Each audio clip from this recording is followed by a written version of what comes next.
é uma aula grande, tá? Eu tenho 46 slides. Eu vou começar a compartilhar a tela aqui com vocês, tá? Desktop. É uma aula cansativa, tá, pessoal? Vou tentar deixar a mais tranquila possível. É uma aula que talvez alguns de vocês já tenham visto essa minha aula do ano passado ou do ano retrasado, mas eu tive que reformular a aula, ou melhor, atualizar a aula, porque houveram atualizações, novos artigos, então agora nós temos coisas novas, inclusive da classificação de BCLC, que saiu agora em 2022, e que eu coloquei aqui na aula para vocês, tá? Então, como sempre, nas minhas aulas, para quem ainda não conhece, a gente começa de uma coisa bem básica, tá? Para aquele aluno que não sabe quase nada ou pouco sobre o assunto, e até chegar num momento mais complexo e mais de conhecimento de especialidade, tá? Bom, então a gente vai falar sobre carcinoma hepatocelular, tá? Assim que eu conseguir passar. Eita, aí, deu. Tá. Então, quando a gente fala em tumores hepáticos, tá? O fígado tem 2 tipos de tumores que a gente pode ter no fígado. Ou ele é primário, ou ele nasceu ali, iniciou no fígado, e aí a gente tem muito mais frequentemente as opções do carcinoma hepatocelular e do colangiocarcinoma, tá? São os únicos 2 que precisam ter aula sobre carcinomas, tumores primários do fígado. Ou pode ser um tumor secundário. O que quer dizer isso? O tumor é de outro sítio, se originou em outro lugar do corpo e mandou metástase para o fígado. Existe cirurgia para todos os tipos de metástases hepáticas, cada uma, obviamente, com suas peculiaridades, tá? Então, mas a gente mais ou menos categoriza em 3 grupos, que seriam, assim, metástases de origem coloretal, porque é muito estudado, porque é muito comum ter metástase exclusiva para o fígado, tá? Ou metástase de origem neuroendócrina, tá? Que é um outro grupo de tumores mais com um comportamento mais específico e diferente. Ou, e aí é tudo um saco de gato aí, né? Metástase de origem não coloretal, não neuroendócrina, tá? E aí, então, quando a gente fala de tumores secundários, a gente mais ou menos divide na cabeça nesses 3 compartimentos, tá? Hoje, especificamente falando, nós vamos falar sobre o tumor primário mais frequente do fígado, que é o carcinoma hepatocelular, por isso que ele foi escolhido como primeira aula, tá? Então, das neoplasias primárias hepáticas, 90% das vezes é um carcinoma hepatocelular, tá? E esses pacientes, a imensa maioria das pessoas que têm carcinoma hepatocelular são aquelas pessoas que têm cirrose já no fígado. Então, a cirrose está presente em 90% dos casos dos pacientes que têm carcinoma hepatocelular, tá? Para vocês terem uma ideia, a pessoa que tem cirrose, ela tem 1/3 de chance ao longo da vida de desenvolver um carcinoma hepatocelular. É muito isso, tá? Então, imagina, 1/3, 33% dos pacientes, mais ou menos 2 a 3% ao ano de chance de ter um carcinoma hepatocelular. É bastante gente, então vale a pena, nesses casos, fazer um screening. O que quer dizer isso? A gente procura o tumor ativamente, tá? Então, por exemplo, se eu tiver cirrose, eu ainda não tenho meu tumor de fígado, mas a cada 6 meses eu vou... Olá, Walton. Cada 6 meses eu vou fazer uma ultrassom de abdômen para procurar o meu tumor. Por quê? Para poder oferecer o melhor tratamento e mais precoce possível dessa neoplasia, tá? Então, vocês poderiam pensar, tá, tem que fazer screening, então, procurando. Qual é o paciente que eu tenho que fazer screening, tá? Isso tem bem descrito, tá? Então, quem a gente tem que fazer screening? Isso aqui, gente, que eu estou mostrando para vocês, vai ter bastante slides dessa cor, com esses recortes aqui. Eu peguei do site da Sociedade Europeia de Estudos do Fígado, tá? Qualquer um de vocês pode entrar lá, tá? Eles têm, inclusive, slides disponíveis para apresentação, tá? Com as suas recomendações. Então, bota lá no Google EASL-CHC que vocês vão encontrar, tá? Então, as recomendações quanto ao screening da Sociedade Europeia, tá? É os pacientes que têm cirrose, aí ele fala child A ou B, tá? Ou os pacientes que têm cirrose child C esperando para o transplante, ou seja, pacientes que têm cirrose e que ainda têm algum tipo de performance para poder levar o tratamento adiante, resumindo, cirróticos, tá? Quem mais? Pacientes com hepatite B crônica, tá? Ou pacientes com hepatite C F3. O que quer dizer isso? Existe uma classificação, tá? Dos pacientes que têm hepatite C, que se chama METAVIR. Para que serve essa classificação?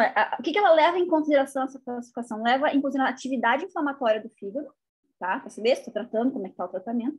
e leva em consideração o grau de fibrose do fígado. Então, A, atividade, F, fibrose. F, grau de fibrose, pode ir de 1 a 4. F1, F2, F3, F4. F4 é igual a cirrose, tá? Então, o que ele diz aqui no consenso? Que o paciente, a partir do F3, então ele não tem cirrose ainda, mas está um grau antes, ele já deve começar a fazer o screening, tá? Por que é isso? Porque às vezes no fígado F3, de uma pessoa que tem hepatite C, o fígado F3 pode ter focos de F3 e focos de F4, já de cirrose. E aí já pode começar a acontecer a transformação tumoral. Então, nesses pacientes, tu já começa a fazer o screening, tá? Então, é todo mundo que tem cirrose, todo mundo que pode ser que tenha cirrose, no caso, hepatite C, F3, e todo mundo com hepatite B crônica. Por que a B crônica já tem que fazer screening? Porque o vírus da hepatite B é um vírus de DNA, tá? Diferente do hepatite C, que é um vírus de RNA, o vírus da hepatite B, ele transforma o DNA do hospedeiro, ele se incorpora, na verdade, no DNA do hospedeiro. E isso faz com que ocorram mutações pontuais, que pode ser que o sujeito tenha um tumor, tá, no seu fígado por conta disso, mesmo sem ter cirrose. Tá? Então, essas são as 3 situações em que está indicado fazer o screening. Mais antigamente, a orientação era screening com ultrassom a cada 6 meses e alfa-fetoproteína. Hoje em dia, muitas pessoas ainda fazem alfa-fetoproteína, mas o correto é o ultrassom, tá? Por quê? Porque é um exame de screening de larga escala e que demanda gasto, custo para o sistema de saúde. O ultrassom vai pegar o teu tumor mais inicial. Para alterar a alfa-fetoproteína, tem que ser um tumor maior e mais bem organizado. Então, já vai ser visto na ultrassom, claro, se for bem feita, né? Ele já vai ser visto na ultrassom. Então, por isso que para screening, a alfa-fetoproteína não é mais usada, tá? Então, assim, tô lá fazendo meu screening e apareceu um nódulo no meu fígado. O que eu faço? Tá? Então, a gente vai para o fluxograma de quem tem nódulo num fígado cirrótico, tá? Deixa eu só ver se eu tirar essa barrinha aqui na minha frente. Onde é que eu boto isso? Deixa assim. Então, assim, apareceu meu nódulo lá no fígado, na minha ultrassom. O que eu faço? Então, assim, depende do tamanho do nódulo, tá? Se for um nódulo menor do que 1 centímetro, tá? Mini nódulo, bem pequenininho. O que eu vou fazer? Eu vou repetir a ultrassom daqui a 4 meses. Porque quando ele tem menos do que 1 centímetro, o nódulo de carcinoma hepatocelular, ele é muito facilmente confundido na ultrassom com um nódulo de regeneração. É aquele fígado que está doente, está sendo agredido, fica tentando se regenerar e vai formando como se fossem nódulos. Isso não é tumor, é só um nódulo de regeneração. Então, pequenininho, ele, além dele parecer muito com nódulo de regeneração, ele ainda não tem a arquitetura do carcinoma hepatocelular específica, que ele tem uma peculiaridade, esse tumor, que ele tem uma irrigação mais arterial, ele é um tumor arterializado. Isso faz com que na imagem ele tenha algumas características, quando ele é maiorzinho, específicas desse tipo de tumor, tá? Então, assim, se eu vou lá e faço meu screening e encontro um nódulozinho pequeno, a única recomendação é repete esse ultrassom daqui a 4 meses. Se está estável, por enquanto não faz nada, segue no teu screening. Se ele cresceu ou teve qualquer padrão, a gente vai para um próximo método, e para um método que a gente chama dinâmico, tá?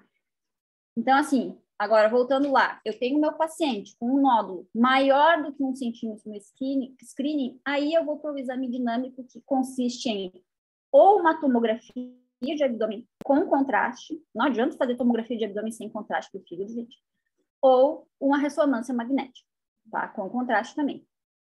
E aí, olha o que ele fala aqui, o próximo passo do algoritmo. Uma técnica positiva, você já pode considerar o carcinoma hepatocelular. O que significa dizer uma técnica positiva? Então, é um desses 2 exames que mostre alguma característica que tem nesse tumor e que me faça dar o diagnóstico apenas pelo exame de imagem. Diagnóstico histológico, né? Tu vai dizer que é um carcinoma hepatocelular. Então, assim, para você poder afirmar isso é porque tem uma imagem típica, tá? E qual que é a imagem típica? Como eu comentei com vocês antes, como ele é um tumor mais arterializado, o que acontece? Ele cora bastante com o contraste na hora que você injeta, e aí depois que passa a fase arterial do contraste, ele desaparece o contraste. Então, ele tem um washout, tá? O tumor que tem essa característica de washout, a gente considera ele como no fígado cirrótico, a gente considera ele como um carcinoma hepatocelular, tá? Então, assim, na Europa, a gente entende mais, assim, tem o washout, um carcinoma hepatocelular.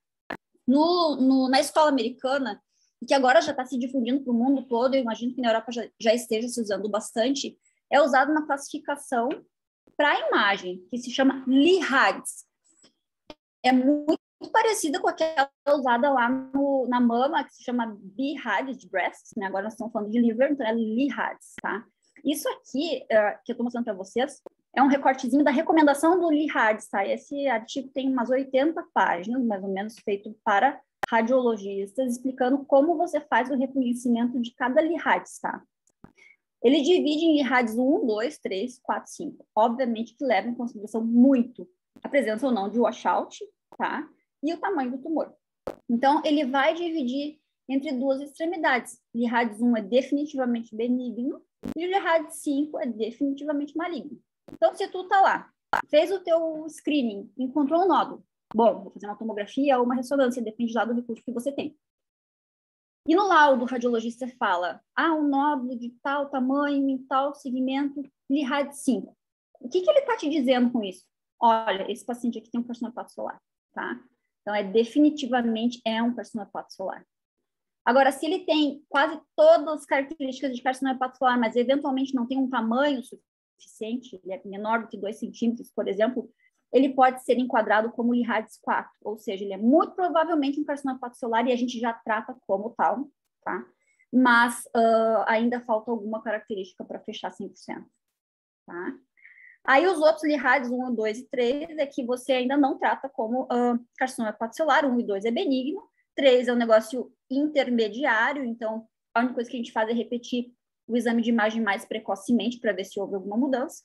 E o 4 e 5 são aqueles pacientes que nós vamos tratar como tendo carcinoma hepatocelular. E é o motivo da aula de hoje, tá?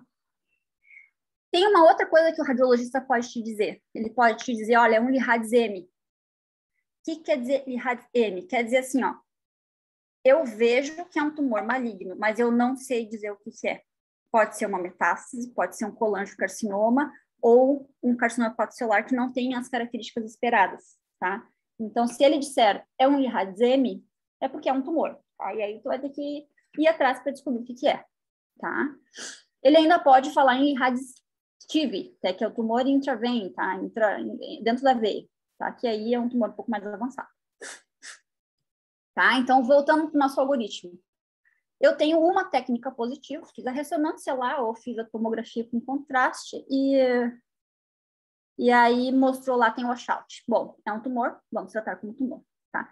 Se não der tumor, mas aí você vai discutir numa reunião multidisciplinar, tá? É possível você ter que repetir o exame, mas não aquele que você já fez. Se eu fiz uma tomografia, eu vou fazer uma ressonância, e se eu fiz a ressonância, eu vou partir para a tomografia, para poder tentar entender o comportamento vascular e para poder tentar classificar ele como carcinoma hepatocelular ou não, tá? Aí existe ainda a possibilidade de partir para biópsia, isso varia muito de um serviço para o outro, tá? E a gente usa de fazer a biópsia quando vai mudar a nossa conduta. Se eu fizer a biópsia e isso vai mudar a minha conduta, bom, faz, tá? Muitas vezes, o que a gente faz? Se ficou muito em cima do muro, repete o exame daqui a 3 meses, porque ele tem um comportamento que vai se consolidar como tumor ou fica estável. E aí, se ficar estável, não mudar nada, pensa, bom, provavelmente não era, tá? Muito bem. Então, vamos lá. A gente fez o screening, diagnosticamos o nosso tumor, lá tinha mais que 1 centímetro, técnica positiva, pá, é um carcinoma hepatocelular. E agora, o que eu farei, tá? Em primeiro lugar, eu trago para vocês as imagens, tá? Do que é um carcinoma hepatocelular. Aqui, ó, a imagem do canto superior esquerdo, olha o fígado completamente cirrótico, todo doente, e tem um nódulozinho pequeno ali na extremidade, tá? Diferente desse outro aqui. Tu vê que é um fígado que ele não é saudável, ele é um pouco mais amarelado, parece que tem esteatose, tá? Mas tem um tumor grande aqui junto dele. Então, eventualmente, tu pode ter tumores maiores em fígados aparentemente menos doentes, tá? E essa imagem eu trago para vocês para poder trazer a definição do que é um nódulo satélite, ó. Esse aqui é um nódulozinho que não está em contato com o tumor grande, ó. Tem o tumor grandão e o nódulozinho pequeno.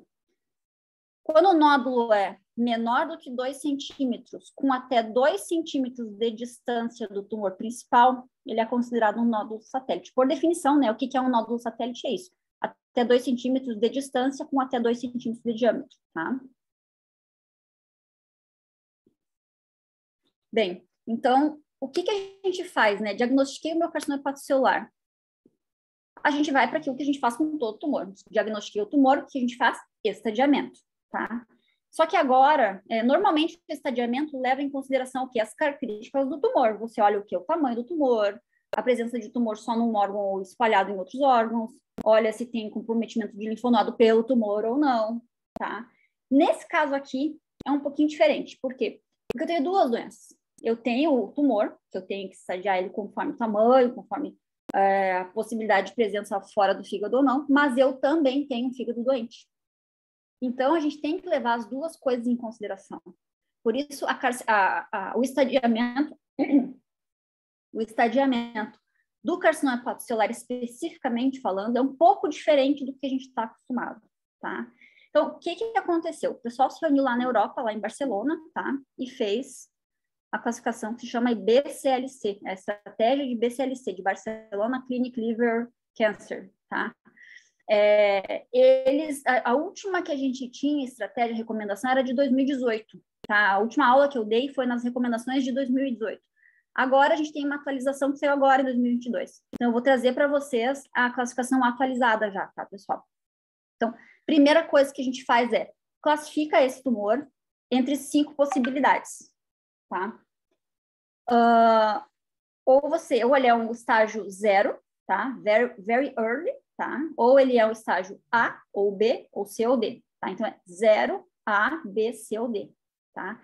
O que nós vamos fazer agora? A gente vai olhar cada um desses, o que é, né, o estágio, e qual que é o tratamento específico para cada um desses níveis aí de presença de tumor, tá?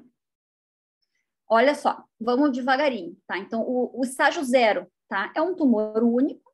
Todos eles, ó, vocês vão reparar que ele fala do tumor e fala do fígado, tá? Então, o estágio 0 é um tumor único menor do que 2 centímetros com a função hepática preservada, tá? E um paciente com PS0. O tumor estágio A já pode ser um tumor único ou até 3 nódulos de até 3 centímetros de tamanho. Depois a gente vai ver o porquê desses números, tá?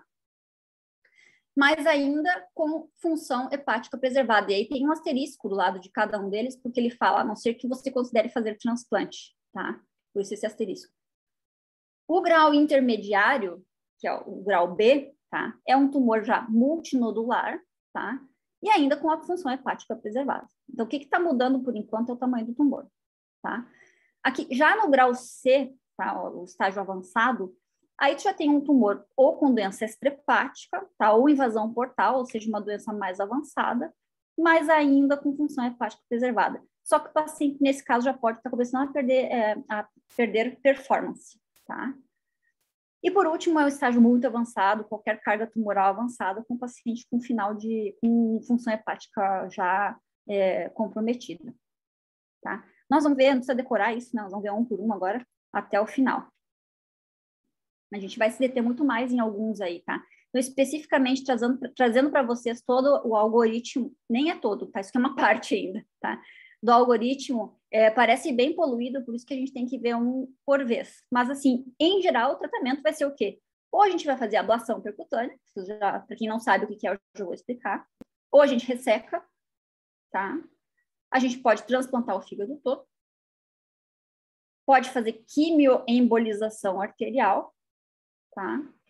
Pode se propor tratamento sistêmico com quimioterapia, e hoje em dia tem mais opções, até pouquíssimo tempo atrás era uma opção e deu, tá? Então agora a gente tem mais opções, tá? Ou best support care, né? Conforto, porque o paciente não tem nem 3 meses de vida, tá? Então essas são as alternativas que se tem para esse tipo de tumor. Então nós vamos ver aqui o miolo desse algoritmo, como é que é cada um deles, tá? Então, o tumor BCLC 0, tá? Eu tenho que tirar essa coisa aqui de cima por aí. Então, até 2 centímetros, tá? Com uma função hepática preservada com paciente PS0. Vou tirar as coisas da minha frente que eu não consigo ver. Tá. E assim, claro, sem invasão vascular e sem doença extrahepática. Então, eu recortei, Agora, como funciona? Eu recortei aquele algoritmo. Gente, eu vou ficar brigando com isso aqui o tempo todo. Recortei o algoritmo, tá? Então, é o primeiro aqui dos nossos diagramas aqui, tá? Então, assim, primeira pergunta que ele faz, é um potencial candidato para transplante hepático? Se sim, ele ainda tem a possibilidade de cair no transplante hepático. Vai indo, né? Até indo para o transplante, não tem contraindicação, vai cair no transplante. E mais adiante a gente vai ver especificamente essa linha aqui. Mas se é um paciente que pode ser, ele pode ser, se ele não é um candidato a transplante hepático, ele pode ser ou ablado ou ressecado, tá? Então, é aceito para o tumor menor do que 2 centímetros, tanto uma linha, ablação percutânea, quanto a outra, ressecção cirúrgica, tá? O que é ablação percutânea? A ablação percutânea, ela pode ser feita dessas... Esse slide é poluído, tá? Me escuta e vai olhando devagar o que eu tô falando, tá? Então, assim, pode ser feito... Gente, vocês enxergam a minha flecha que eu tô mexendo aqui ou eu tô mexendo só para mim? Sim, dá para enxergar. Dá para ver? Ah, então tá. Então eu continuo mexendo. Então, assim, ablação percutânea é uma agulha que você enfia percutânea, tá? Quem faz isso é o radiologista em geral, tá? A gente faz eventualmente transoperatório, mas quando não é transoperatório é o radiologista. Pode ser feito uma radiofrequência, então tu coloca uma agulha conectada ao equipamento de radiofrequência e essa radiofrequência durante um determinado tempo, em geral 12 minutos, ela queima o tumor, ou seja, faz uma ablação local, tá? Pode ser feita não só com radiofrequência, mas pode ser feita com uma agulha de micro-ondas, tá? Então, liga no aparelho de micro-ondas e a agulhinha lá emite micro-ondas, o que vai também destruir o tumor, tá? Existem essas outras duas opções, tá? Que é crioablação, tá? Mas isso é mais limitado, assim, em alguns estudos, em outros lugares que não aqui no Brasil, ou eletroporação também, menos ainda, mais em contexto de ensaio clínico. O que a gente faz aqui no Brasil hoje? Ou radiofrequência ou micro-ondas, tá? Qual que é a diferença entre as duas? As duas funcionam digamos assim, o resultado final é o mesmo, tá? Tu vai ablar o teu tumor. Tu não vai ter um espécime cirúrgico no final, porque tu não vai ressecar nada. Tu não vai ter comprovação histológica daquilo que tu fez, porque tu só vai enfiar uma agulha lá dentro dele e vai queimar. Qual que é a grande vantagem disso? É que tu não vai fazer cirurgia. É só uma agulha percutânea, anestesia local, tu coloca lá no tumor e queima ele. Tá? Então, tem vantagens e desvantagens. A diferença entre a radiofrequência e micro-ondas, uma delas é o tempo. A radiofrequência é bem mais demorada do que a micro-ondas. O que a radiofrequência leva 12 minutos para fazer. Micro-ondas levam em torno de 1 minuto, é bem mais rápido. Vocês podem pensar, ai, credo, 12, mas para 1, é tão pouca diferença. Vai fazer isso no transoperatório com 3 lesões, tá? Tu vai levar aí quase 1 hora ou vai levar, assim, 15 minutos, tá? Então, assim, faz diferença, assim, para, digamos, transoperatório, tá? E outra coisa que é importante é que a radiofrequência, quando a agulha fica próxima a um vaso muito calibroso, ela pode, com o fluxo sanguíneo desse vaso, diminuir o calor ao redor do vaso sanguíneo, porque o fluxo sanguíneo leva o calor embora, tá? Então, é o efeito heat sink que eles falam. Então, a radiofrequência tem esse problema que, se for perto de grandes vasos, pode ser que perto do grande vaso você perca a capacidade de queimar o tumor. Já a micro-ondas não tem tanto esse problema. Então, seria, assim, uma diferença entre as duas. Qual que é a desvantagem da micro-ondas, então? O preço, tá? É bem mais caro do que a radiofrequência. Então, hoje aqui no Brasil, a gente tem essas duas possibilidades, tá? O que acontece, tá? Entre a ablação e a ressecção pro tumor menor do que 2 centímetros, o resultado de sobrevida é o mesmo, tá? Tumores hepáticos, carcinoma hepatocelular até 2 centímetros, comparando a ablação com ressecção, o resultado de sobrevida é o mesmo, tá? Então, vocês poderiam perguntar, tá, como é que eu faço para decidir, então, se eu vou fazer uma ablação ou se eu vou fazer uma ressecção? Se eu mostrar essas figuras para vocês, vocês já vão ter uma ideia, né? Tá, então, imagina esse tumorzinho aqui, bem na pontinha, tá? Facilmente ressecável, ou um tumor lá no miolo do fígado, que para eu poder tirar esse pedaço esse tumor, eu tenho que tirar toda essa fatia de fígado, um fígado que muito provavelmente já é doente e pode ser que esteja com a sua função no limite. Então, faz falta, né, digamos assim, tirar esse pedaço gigante de fígado. tá? Então, a grande vantagem da ressecção cirúrgica é que tu tem certeza que tu tirou todo o tumor e tu tem a comprovação histológica do que tu fez. A vantagem da ressecção. A desvantagem da ressecção é uma cirurgia, muitas vezes tu vai fazer ela aberta, porque não é todo lugar que tem vídeo, tá? Então, é muito mais mórbido a ressecção. Então, por conta disso, já que a sobrevida vai ser igual nas duas situações, a gente usa a localização muito para nos ajudar, tá? Obviamente que a gente ainda tem a limitação do Sistema Único de Saúde, né? Que não se consegue, assim, uma agulha de radiofrequência tão fácil. Tem, inclusive, uma das gurias da cirurgia oncológica que vai fazer agora um trabalho, tá? De mestrado dela, que vai ser a comparação de custo entre fazer uma cirurgia e fazer uma radiofrequência para tentar mostrar que a radiofrequência, apesar da agulha ser cara, é capaz de valer mais a pena do que fazer uma ressecção cirúrgica em que tu precisa ficar com o paciente 1 ou 2 dias na UTI, né? Então, assim, a gente já sabe disso, que vai ser mais barato, só que a gente tem que mostrar para poder oferecer isso pelo SUS dentro do hospital, tá? Então, assim, nesse caso aqui, desses 2 pacientes, em geral, o mais periférico tu resseca e o mais central tu acaba optando por uma ablação, tá? Ou por radiofrequência ou por micro-ondas, tá? Então, esse é o very early, tá? É o 0. Então, o 0, em geral, menor que 2 centímetros, o fígado tá funcionando bem, 2 opções, resseca ou abla, tá? Como é que eu vou definir? Em geral, pela localização. Então, falando assim, fica um pouco mais fácil de entender essa poluição toda, tá? Vamos para o próximo, tá? E esse é o que nós mais vamos demorar, então se preparem, tá? O estágio early stage, tá? Então, o que é o early stage? Eu fico brigando com isso. Então, é uma lesão única ou até 3 lesões de até 3 centímetros cada. A gente já para aqui no primeiro quadradinho. Lesão única ou até 3 nódulos com até 3 centímetros de tamanho. Vocês poderiam pensar, por que isso? Da onde é que saiu esses números mágicos, né? Então, a gente vai começar por esse primeiro, nem olha o resto, tá? Esse primeiro quadradinho. Da onde saiu essa ideia, tá? Isso aí tudo começou lá, antigamente, tá? Na década de 80. O que as pessoas pensaram, tá? Para nós poder oferecer tratamento para todo mundo, vamos ressecar os tumores menores e vamos transplantar os tumores maiores, tá? O raciocínio foi esse. Assim a gente consegue tirar o tumor de todo mundo, tá? Dá para entender, né, o raciocínio. Mas daí quando eles foram olhar para o resultado, tá? E aqui eu tenho pelo menos 3 trabalhos mostrando, tá? O pessoal, os alemães, tá? O pessoal da França, resultados muito ruins, tá, gente? 5 anos de sobrevida em 37%, 6%, 31%.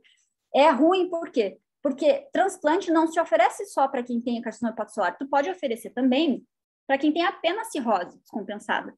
Então, e a pessoa que tem cirrose descompensada e que faz um transplante tem chance de sobreviver 5 anos mais que 90%. Então, tu vai tirar o fígado dessa pessoa que tem mais de 90% de sobreviver 5 anos. É porque não tem fígado para todo mundo, né, gente, que nós estamos falando isso. Tira dessa pessoa para dar para um que tem 30% de chance de viver 5 anos? Não, né? Então, assim, essa época aqui, em que houveram esses resultados terríveis, né, diga-se de passagem, comparado com, né, com quem não tem câncer, foi esquecido o transplante para tumor hepatocelular, para carcinoma hepatocelular, tá? Depois disso, lá na década de 90, tá, em 1993, o professor Bismuth, tá, o pessoal lá da França, eles se deram conta que era possível que, se você transplantasse as pessoas com menos carga tumoral, podia ser que esses pacientes tivessem uma sobrevida semelhante com aqueles que não têm tumor. Então, se eu tiver mais do que 80% de chance de vida em 5 anos, eu poderia oferecer o transplante para esse tipo de paciente, para esse grupo. Então, naquela época, em 1993, o professor Bismuth e a equipe, né, eles publicaram, então, esse estudo falando em 1 ou 2 nódulos de até 3 centímetros, tá? Com uma sobrevida aqui com o transplante muito melhor que com a ressecção, tá? Assim, brutal, tá? Então, aí eles concluíram que o transplante hepático tem que se limitar a pequenas lesões, menores do que 3 centímetros, com 1 ou 2 nódulos. Isso em 93, faz maior tempão já, né, pessoal? Depois disso, 3 anos depois, tá? E o pessoal lá na França faz questão de frisar isso, que a ideia foi deles, tá? Surgiu um cara lá na Itália, tá? Que é o Massafero, que eles publicaram um trabalho mundialmente conhecido, tá? Que se chama, então, que daí é que surgiu, o pessoal era de Milão, né? Surgiu surgiram os critérios de Milão, que vocês tanto devem ter ouvido falar. O que foi que eles publicaram? Eles pegaram pacientes com um nódulo só de até 5 centímetros ou até 3 nódulos de, no máximo, 3 centímetros. E mostraram uma curva de sobrevida incrível, aí 1 ano 90%, 4 anos 75% de sobrevida com baixíssima recorrência, que era o grande problema da cirurgia, né, recorrência alta. Então, aí, isso consagrou-se até hoje, olha bem, foi em 96, nós estamos em 2022, tá? Tanto tempo depois, hoje, a gente usa esses critérios aí para transplante aqui no Brasil, tá? Então, daí é que surgiu essa historinha do até 3 nódulos de 3 centímetros. Então, esses são os critérios consagrados, tá? Mas, hoje em dia, o povo está questionando horrores isso, dizendo, olha, a gente não pode se limitar aos critérios de Milão, né? Existem outras coisas que devem se levar em consideração, além do tamanho do tumor. E aí, eu trago para vocês o que aconteceu lá na França, tá? O pessoal se deu conta que é super importante, quando se trata de carcinoma hepatocelular, o nível da alfa-fetoproteína. Porque o tumor que produz tem um nível muito alto de alfa-fetoproteína, tem pior prognóstico.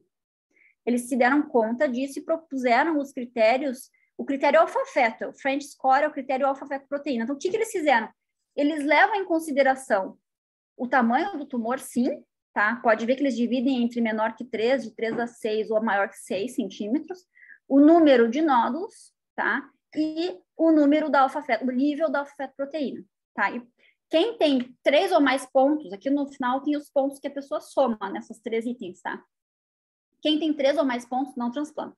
Então, tu pode ver que se a pessoa tiver um tumorzinho pequeno, de menor que 3 centímetros, tá? Um nódulo só, 0 e 0 pontos.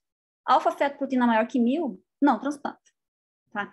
Isso já é usado lá na França, esse critério, tá? Aqui no Brasil, ainda não, tá? A gente, oficialmente, digamos assim, falando, ainda não. Às vezes, a Câmara Técnica acaba negando pacientes com alfa-feto muito alta, porque sabemos disso, né? Mas, oficialmente, são os critérios de Milão que a gente usa, tá? Todo mundo já questionando isso, não só a França, o pessoal lá nos Estados Unidos, publicaram, então, o NICA Score, eles desenvolveram o NICA Score, você em Nova York e Califórnia, tá? Questionando se não era hora já de abandonar os critérios de Milão. Por quê? Aí, com esse score aí, o que eles levam em consideração? Não se preocupem que é poluída essa tabela, que nós só vamos olhar isso aqui, tá?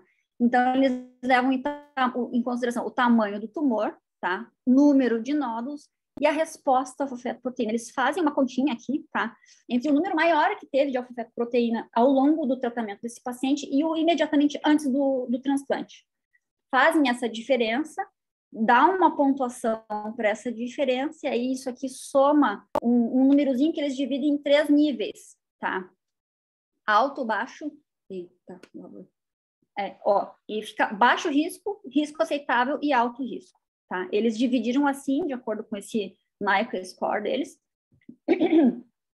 e aí eles têm as diferentes sobrevidas. Então, scores mais baixos têm as melhores sobrevidas, tá? Então, menores diferenças de alfa-fetoproteína, então, menores níveis, que não é só a diferença que interessa, é o nível máximo. Então, aqui eu não vou entrar em detalhes com vocês, né? Vocês leem o artigo aí, né? Mas, nível máximo que foi no máximo até 1000 e o final teve menor que 200, faz super diferença, tá? Ai, mas como você pode pensar, como que no final vai ter baixado tanto antes do transplante? Porque, por exemplo, o paciente pode ter feito uma TACE antes do transplante, e se a alfa-fetoproteína respondeu tão maravilhosamente bem, de mais de 1000 até menos do que 200 com o tratamento, ele ganha um pontinho baixo, tá? Porque o tratamento foi eficiente, tá? Então, ele leva em consideração o nível máximo e o resultado final que ficou depois dessa, entre aspas, neoadjuvância, tá?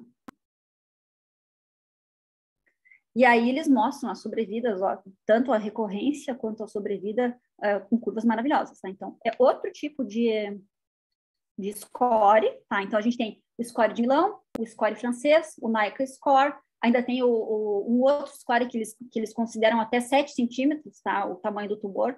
Então, se tu somar, não importa o número de nódulos, importa a soma dos números de nódulos, se for até 7 centímetros, talvez pudesse ser transplantado. Então, está se tentando buscar ainda hoje um bom critério para poder definir quem são os pacientes que devem ser transplantados, tá? Então, de novo, aqui no Brasil, a gente ainda usa os critérios de Milão, em primeiro lugar, e a gente só considera aqui no Brasil nódulos para fins de contabilidade, né, maiores do que 2 centímetros. Então, se o paciente, eu tenho um nódulo de 1,5 centímetro e pela imagem é um carcinoma hepatocelular, não vai contar como critério especial, porque ainda não tem 2 centímetros. Isso é regra brasileira, tá, pessoal? Tá na legislação.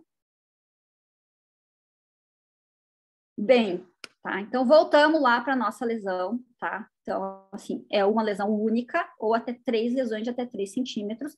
Já entendemos, então, o porquê desses única ou até 3 nódulos de 3 centímetros. Agora vamos para a próxima etapa, tá? Ele vai dividir, então, entre único e mais que 3 centímetros, mas aí ele fala aqui em portal pressure. Ele quer saber da pressão portal e das bilirrubinas. E agora nós vamos entrar nisso. Paramos de novo, tá? Do nosso algoritmo para falar o porquê dessas frasezinhas, dessas palavrinhas aqui no meio, tá? Então, nós vamos falar sobre avaliação de função hepática agora, tá? Como é que você faz para decidir se um paciente que tem um tumor no fígado pode ou não ser ressecado, tá? Tem que levar em consideração essas 4 coisas. Esse artigo é muito bom, até sugiro vocês que leiam, tá? Tem que, claro, saber da doença subjacente, se é um paciente cardiopata, por exemplo, ou se é um paciente cirrótico, ou se é um paciente que tem esteatose importante, tá? Tem que saber a função hepática, a pressão portal e o volume que vai sobrar para o paciente, que obviamente tem que dar conta do recado, tá? Agora eu poderia perguntar para vocês, principalmente esses dois aqui, como que eu meço a função hepática e como que eu meço a pressão portal, tá? Vai pensando. Eu não vou falar sobre a doença subjacente, porque isso aqui eu espero que vocês saibam, né? Se o paciente tem condições de ser operado ou não, do ponto de vista cardiológico, respiratório, essas coisas, tá? Função hepática, como é que você mede? Poderia perguntar, e se nós estivéssemos ao vivo, né? Poderia perguntar para vocês como vocês fazem para medir a função hepática. E eu não gostaria de ouvir vocês me dizendo TJ e TG. Ai, gente, tá dizendo que a minha conexão tá instável. Vocês estão me ouvindo? Só que me faltava, eu tô falando sozinho aqui. Sim. Não, dá umas trancadinhas, mas vai. Tá, beleza. Se tiver, gente, me avisem, pelo amor de Deus, tá? Não me deixem aqui sozinho, tá? Qualquer coisa, o celular tá aqui do meu lado. Bom, então a função hepática, como é que se mede, tá? Não existe uma forma mágica de medir a função hepática. É muito difícil da gente conseguir concluir o quanto bem está funcionando o fígado. Então, a gente desenvolveu scores, porque a gente adora scores, e quando tem mais do que um, é porque nenhum deles é muito bom, né? Sempre lembra disso, tá? Então, o que a gente usa hoje em dia para entender a função hepática? O Child, tá? Que aí, o que se diz, tá? Eu não vou entrar em detalhes do que é Child A, B e C, tá? Então, mas assim, C é muito ruim e A é mais levezinha a doença, leva em consideração as bilirrubinas, o TP, a presença de ascite, encefalopatia, tá? E aí você classifica entre A, B e C, e aí a gente diz o quê? Child A, conforme a pressão portal, que nós não estamos falando aqui, as bilirrubinas, pode fazer uma ressecção maior. Child B é um paciente que toleraria ressecções menores e o Child C não tolera ressecção hepática, tá? Mas esse score não é perfeito, ele é incompleto. Tem alguns pacientes que Child C você poderia operar, assim como tem uns Child B que você não poderia operar, tem que levar em consideração a pressão portal, tá? MELD score é um outro score que aí é uma conta matemática, né, que leva em consideração o INR, creatinina. A gente sabe que se tiver maior do que 8 ou 9, aumenta demais a mortalidade para ressecções maiores, tá?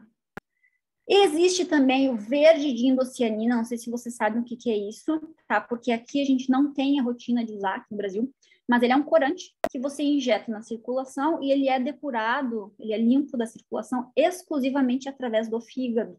Então, se eu injetar o verde de indocianina na circulação de um sujeito que está funcionando bem o fígado, esse verde de indocianina vai, em 15 minutos, quase desaparecer da circulação. Então, se o verde de indocianina, depois de 15 minutos, estiver menor do que 15%, esse paciente tolera 15% em algumas séries, tá? Outras falam em 13%, outros falam em 18%, mas em geral é 15%. O paciente tolera ressecções maiores, tá? Se tu injetou lá o verde de indocianina no sujeito, 15 minutos depois tem mais do que 20% desse corante circulando, é porque o fígado não está conseguindo depurar, significa que ele não está funcionando, tá? Então, o paciente tolera, assim, só coisas limitadas, tá? E, por fim, não é bem o fim, na verdade, tem muitos outros scores, mas esses são os mais conhecidos. Tem o chamado ALB-score, não sei se vocês já ouviram falar, é um gradiente de albumina e bilirrubinas, tá? Aí, tu faz uma conta matemática, que até botei uma colinha aqui, eu já mostro para vocês. A colinha do MELD, a colinha do ALB-score, tá? Tem que fazer uma continha, que é só com calculadora, tá?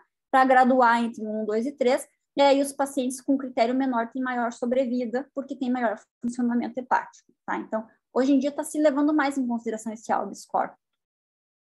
Para você saber, então, que a função hepática se mede dessa forma, tá? Lá naquilo que eu estava mostrando para vocês, no algoritmo, ele fala, ó, a decisão é baseada na carga tumoral, na função hepática e no estado físico do paciente. E aí ele ainda sugere usar esses critérios que a gente está falando aqui, ó, alfa-feto, ALB-score, Child-Pugh e MELD, tá? Exatamente esses que a gente colocou aqui, exceto o verdinho do cianina, que é uma coisa que é muito mais usada pelos orientais, tá, pessoal? E não é que é ruim, não, eu não sei exatamente, ainda não pegou essa moda, tá? Eu não sei, aqui no Brasil a gente não usa muito, pelo menos aqui em Porto Alegre, né? Pelo menos dessa forma, digamos assim. Pressão portal. Como é que eu vou fazer para medir a pressão portal? Vocês lembram a veia porta, como é que forma, né, pessoal? É a junção, então, da esplênica com a mesentérica superior. A mesentérica superior vem do intestino, a esplênica vem do baço. Como é que eu faço para medir a pressão dentro dessa veia? Não dá para botar um catéter percutâneo, né? Vocês imaginam, não tem como medir diretamente, tá? Então, diretamente, é muito difícil se saber a pressão. O que poderia ser feito? Colocar um catéter via jugular, tá? Que vai com um balonete pela jugular até ali as veias hepáticas que entram na veia cava, né? Ali botar um balãozinho e ver a pressão dentro do fígado e entender isso com a pressão hepática, com a pressão porta. Então, esse seria o método direto, um gradiente de pressão venosa hepática colocando um catéter pela jugular. Mas vocês não veem a gente fazendo isso com os pacientes porque é muito invasivo, né? Tu colocar um catéter só para ver a pressão portal, tá? Então, a gente entende que um paciente tem ou não tem hipertensão portal através de métodos indiretos, tá? O que são métodos indiretos da pressão portal, tá? Então, o que vai acontecer? Ela não tem mais tanta complacência, né? Então, ela não consegue acomodar o fluxo sanguíneo, represa sangue antes da veia porta. O que tem antes da veia porta, como eu já acabei de falar, tá? Tem o baço, por exemplo. Então, um dos métodos indiretos para saber que a pressão portal está aumentada é o baço aumentar de tamanho. No momento que o baço aumenta de tamanho, ele começa a tirar mais plaqueta da circulação, e aí o paciente fica com plaquetopenia, tá? Então, se o paciente tem plaquetopenia, se o paciente tem um baço aumentado de tamanho, eu vou entender, ele deve ter hipertensão portal. Outras coisas que podem acontecer com esse represamento de sangue antes, aquelas varizes periumbilicais, né, cabeça de medusa, que a gente fala no paciente cirrótico, o que é isso? Hipertensão portal. Tá? Está represando o sangue antes a ponto de recanalizar as veias aqui dessa região. E aí, por que represa? Porque o sangue não consegue entrar naquele fígado duro, cirrótico, que está com uma arquitetura que não é mais macia como é o normal dele, tá? Então, isso tudo vai nos fazendo, esses métodos vai nos fazendo entender que esse fígado está muito doente, tá? Onde mais pode represar sangue? Nas veias periesofágicas, que elas drenam para a circulação portal. Então, se o sangue não consegue fluir de uma forma adequada, elas aumentam de volume, ficam engurgitadas e a gente enxerga isso por endoscopia, tá? Então, aqui, deixa eu botar um enter. O paciente que tem plaquetas baixas, ascite, varizes esofágicas, esplenomegalia ou até shunts colaterais, e aí nós já estamos no extremo, né? A pressão da veia porta é tão alta que ele começa a criar fluxo, alguma forma de escape, ou seja, fazer um shunt para outra veia, para chegar na veia cava de alguma forma. Muito comum shunt entre a veia esplênica e a veia renal, porque a renal drena para a cava, tá? Então, o sangue não consegue ir para o fígado, ele dá um jeito impressionante, né? Dá um jeito de sair dali e ir para a veia cava diretamente, criando uma veia nova, uma comunicação entre a esplênica e a renal, tá? Mas aí já é um sujeito que tem uma hipertensão portal mais bem estabelecida, já não é mais difícil de você diagnosticar, tá? Então, esses pacientes que têm pressão portal aumentada são aqueles que têm o fígado muito doente. São aqueles em que se tu tirar um pedacinho do fígado, vai fazer falta, tá? Resumindo, é isso, tá? Então, hipertensão portal, pelo menos para nós aqui, a gente não faz ressecção, é um motivo para a gente poder levar direto para transplante. Eu já vou explicar para vocês o porquê do meu poder levar, tá? O poder, que quer dizer. Por último, o volume hepático. Lógico que se tu vai ressecar um fígado do sujeito, tem que sobrar fígado suficiente para ele, né? Então, tem que fazer uma conta matemática aí, né? Então, pessoas que têm um fígado funcionando muito bem, obrigada, né? Tipo, digamos assim, a gente acha que o nosso pode ressecar até 80% do fígado. Com 20% da pessoa sobrevive bem, tá?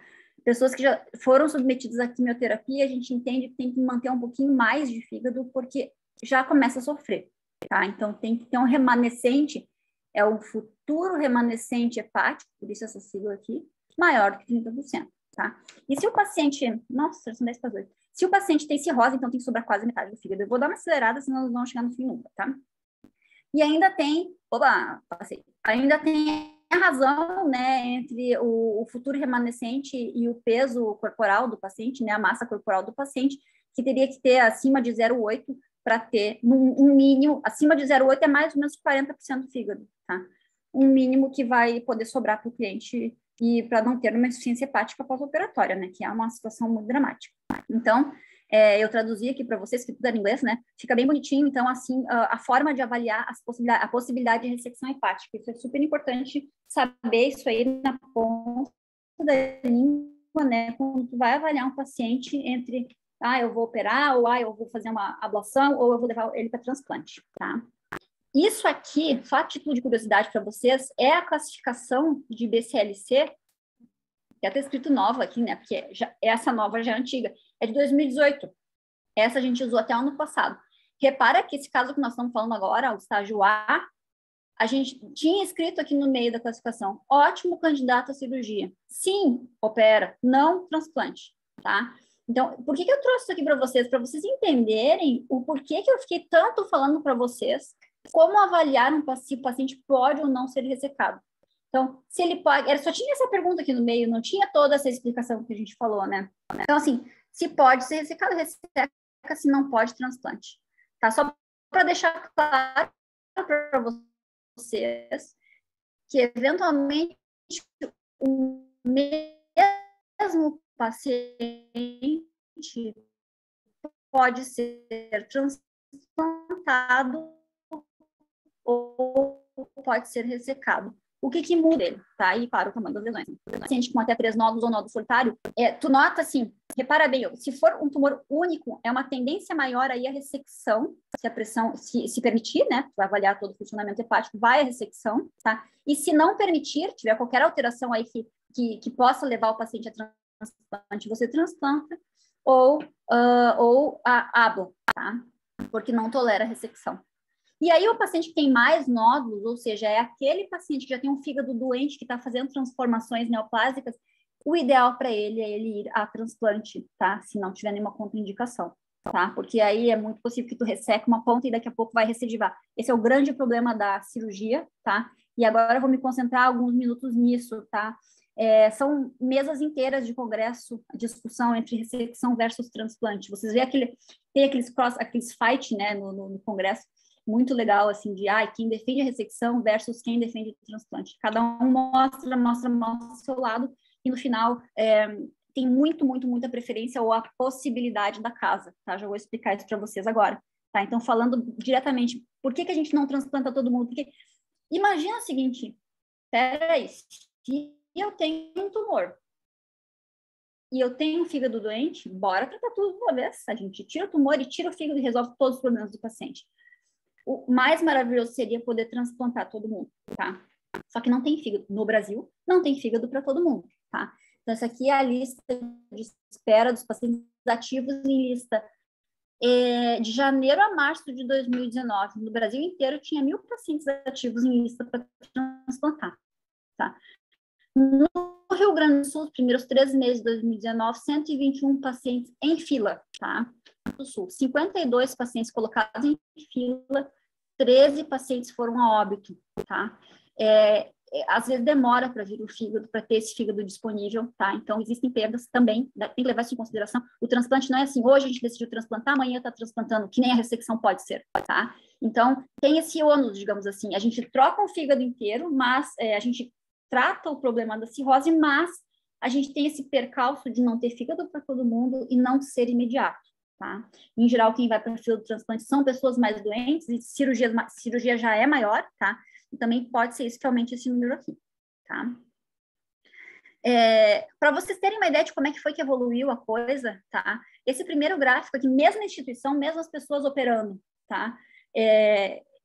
No início, eles dividiram, assim, ressecção versus transplante de 89 a 2004, depois eles fizeram outra curva, tá? De sobrevida, ressecção versus transplante de 2005 a 2011. O que mudou nos primeiros anos aqui, em relação a mais recentemente, que as pessoas ressecadas sobreviviam naquela época muito menos do que as transplantadas, olha a curva, e hoje em dia está muito próxima essa curva, tanto é que aqui o P não é significativo, é 0,7, ó, tá? Então, a sobrevida hoje do paciente transplantado versus ressecado, muitos estudos mostram que é parecida, a sobrevida é muito parecida, tá? O que aconteceu entre essas duas etapas aqui? A gente aprendeu que esse é um tumor que a gente não pode fazer uma ressecção só limitada, a gente tem que ter, por quê? Porque ele é um tumor que dá dá os nódulos satélites, né? Dá microimplantes ao redor dele, dentro daquele setor portal, segmento portal, que para evitar, ou melhor, para evitar recidiva local, para aumentar sobre todo aquele ramo portal. Tá? Então, na literatura você vai encontrar margem de tudo quanto é tamanho, 1 centímetro, 1,5, 2 centímetros, 3 centímetros, tá? O consenso hoje é que margem de 2 centímetros é a margem adequada, consenso pelo menos na maioria dos lugares, tá? Que a margem de 2 centímetros é adequada, e é isso que fez, segundo aquele artigo anterior ali, mudar essa taxa de sobrevida com a ressecção, tá? Então, o que a gente tem? Que a ressecção versus transplante. A ressecção tem uma sobrevida equiparável ao transplante em 10 anos, tá? Ela é prontamente realizada, mas tem um grande problema de que não trata doença de base. Eu vou deixar um fígado doente para trás, então ele pode ter muita recidiva. Já o transplante trata tudo, o tumor, a doença de base, tem menos taxa de sobrevida, que vai tirar esse fígado doente, mas a quantidade de órgãos é muito limitada. Então, a gente usa o raciocínio, tem tempo de fila de espera. A gente usa, então, esse raciocínio, tá? A recomendação é o quê? Então, tumores únicos com uma função hepática adequada, você indica fazer ressecção, tá? Vamos olhar aqui, ó. Tumores únicos, pode ser ressecado ou resseca. Se tiver hipertensão portal, não resseca, porque se tu ressecar, vai fazer insuficiência hepática. Se tem hipertensão portal, ele vai ter que ir a transplante, tá? E aí, quando não pode transplantar e não pode ressecar, existe a possibilidade de fazer ablação. Mesmo que você vá queimar um trecho do fígado, ou seja, vai perder um trecho do fígado, ele vai ser muito menos do que uma ressecção cirúrgica, que às vezes você tem que tirar muito maior o pedaço para poder chegar no tumor, tá? Eu vou dar uma acelerada, pessoal, porque a gente ainda tem 3 estágios, mas o que mais, digamos assim, a gente usa no nosso dia são esses pacientes que a gente vê no nosso dia a dia. Os pacientes do estágio terminal, muitas vezes, acabam não passando por nossa mão, ou são nossos pacientes que evoluem, tá? E aí, os outros 2 estágios a gente vai ver agora, tá? Então, o estágio intermediário, né? Então, é uma doença multinodular, ou seja, mais que 3 nódulos, foge dos critérios de Milão, tá? E que tem uma função hepática preservada. Tem a possibilidade de você oferecer uma quimioembolização, ou seja, arterial, cateterizar a artéria do paciente, lá dentro você joga a quimio e a embolização, tá? E aí você obstruindo o fluxo arterial, como a gente já falou, é um tumor predominantemente arterial, teoricamente mata o tumor, tá? E então os resultados são muito bons. Agora, se tu tem um paciente com uma doença hepática descompensada ou que tem uma invasão grosseira macroscópica, não dá, invasão grosseira vascular macroscópica, tá?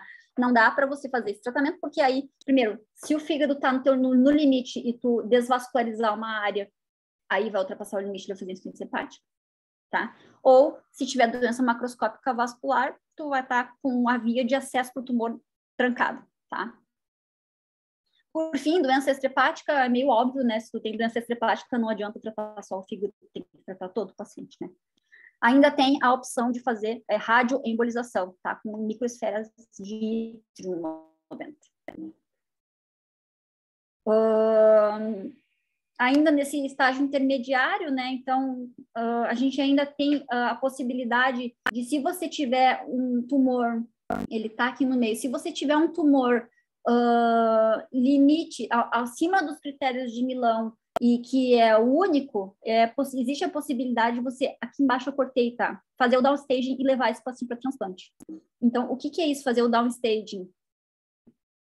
Aqui a gente tem esse trabalho que foi o que consolidou isso, né? Downstaging é o quê? É fazer um procedimento nesse tumor que diminua o tamanho dele, de forma que ele volte para dentro dos critérios de Milão, tá? Então, você pode, segundo esse estudo aqui, ressecar, ou fazer uma TACE, ou ablar, ou CIRT, tá?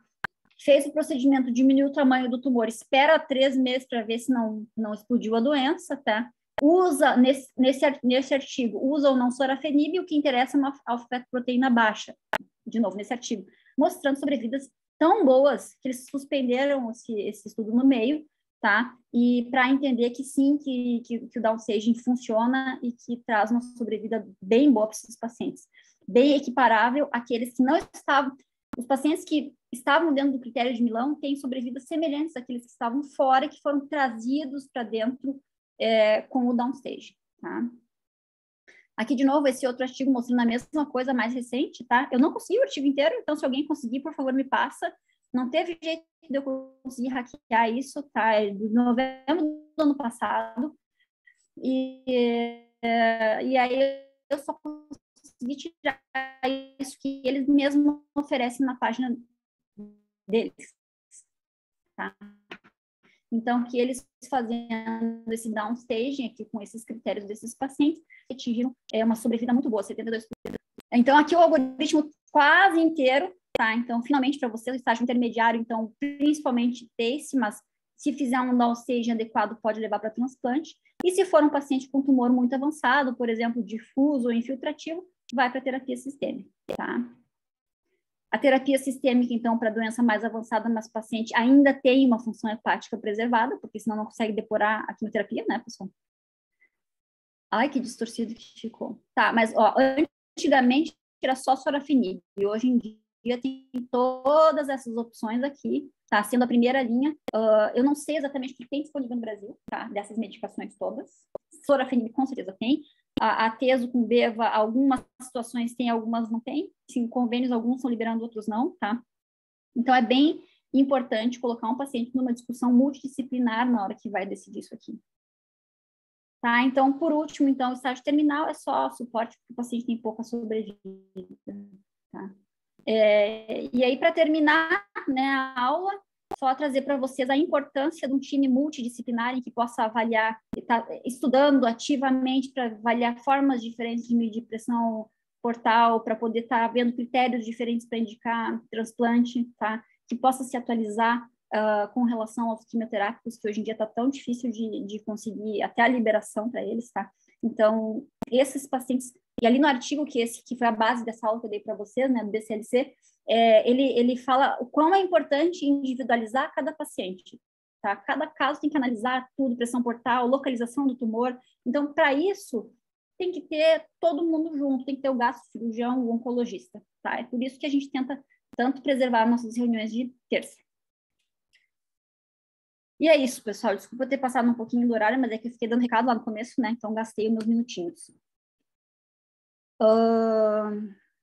Cadê vocês?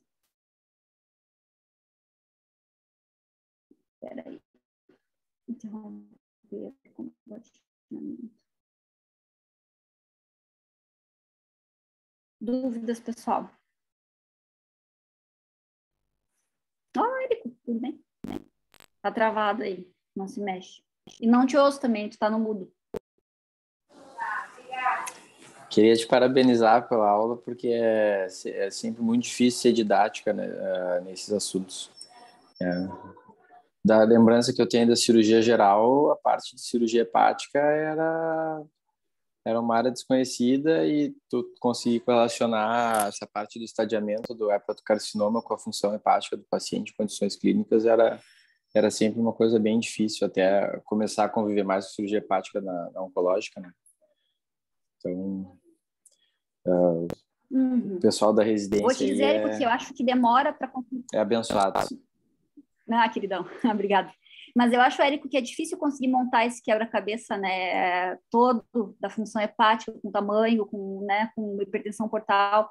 Então, eu sei que essa é uma aula complexa e extensa e cansativa, mas que sirva de estímulo para os guris. E assim, olha como tem coisa para a gente estudar, aprender e para ir a fundo e mergulhar. Cada uma dessas partes da aula daria para falar uma aula inteira frouxa, assim, sabe? Então, eu tentei socar em 1 hora coisas que precisa de muito mais tempo para isso. Mas eu espero que tenha que servir, pelo menos, de uma visão panorâmica, assim, para poder entender tudo que se raciocina na hora que tu vai decidir e também para vocês saberem o que levar para o round, né? Eu preciso que tenha uma plaqueta lá no round, senão fica feio, né? Levar um paciente para discutir e não me dizer quanto está as plaquetas. Então, são coisas assim que agora talvez vocês entendam, quem não entendia, né? Como é importante ter esse tipo de informação, né? Que mais? Professora, eu tenho uma dúvida. Fala. Comparando com 2018, dá para dizer que ficou mais assim, mais inclusivo as indicações de transplante? Porque, por exemplo, estágio muito inicial nem se cogitava transplante, se a gente pegar o guideline de 2018, e agora se cogita. E também do downstaging, não se falava em downstaging também, né? Perfeito. Parabéns pela pergunta, senão tu está raciocinando, tá? O que acontece? O downstage é mais recente. Tu viu aquele artigo que eu mostrei ali, que consolidou, agora não sei, acho que é 2017, tá? Não que não se entrou para o algoritmo. Sim, dá para considerar mais inclusivo, mas ainda não é tão inclusivo. Tanto é que essa palavra que tu usou me chamou a atenção, inclusivo, que no congresso que eu participei agora semana passada no Mundial, uma aula inteira foi sobre tornar os critérios mais inclusivos, tá? Então, o que o cara falou? Exatamente sobre essa questão dos critérios de Milão, ser muito restrito, tentar ampliar isso. Então, alguns países, ou melhor, alguns centros, tá? Quando aparece um tumor com carcinoma hepatocelular e que tenham bastante volume de doadores, tu pode ampliar mais o leque e num tumor inicial ali, de 2 centímetros, já pode levar mais para transplante o caso, porque tu tem órgão disponível. No nosso caso aqui, como a gente não tem, e a gente tem pouco ainda a cultura do doador vivo, porque eu não sei se vocês sabem, mas a Santa Casa está fazendo doador vivo, tá? E essa é uma possibilidade para todos aqueles pacientes que não conseguem, o fígado por alguma razão é negado pela Câmara Técnica, essa é uma possibilidade que a gente tem que ter em mente, tá? Ainda não tem essa cultura porque faz pouco tempo que a gente está fazendo. Mas tendo a possibilidade do doador vivo, tu pode ampliar esse leque muito mais. E aí sim, aqui no Brasil, a gente poder fazer uma coisa mais inclusiva, tá? Mas sim, eu acho que agora está mais inclusivo esse algoritmo novo. Falta muito ainda, viu? Tem que ampliar mais os critérios de Milão, ainda está muito restrito, mas nós estamos no caminho, né? É difícil. Se fizer inclusivo demais, os pacientes começam a morrer na fila todos, né? Porque não chega nunca a vez. Então, é difícil isso. Obrigado, tem a questão de incluir pacientes que têm os que são perdidos e teriam benefício com o transplante, porque que nem tem o critério Milan Brasil, que às vezes tem lesões menores que não são consideradas como hepatocarcinoma, né, Angélica?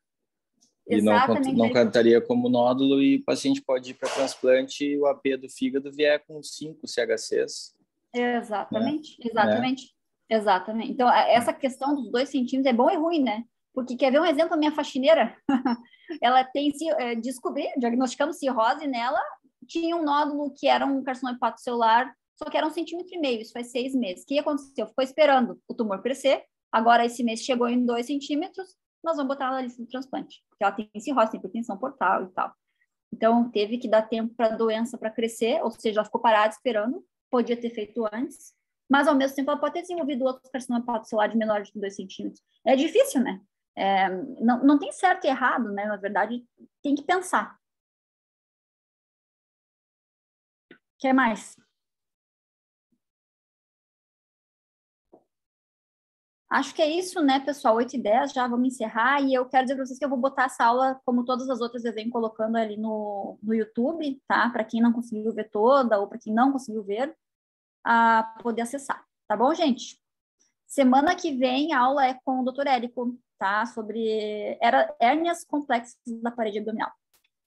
Boa noite a todos.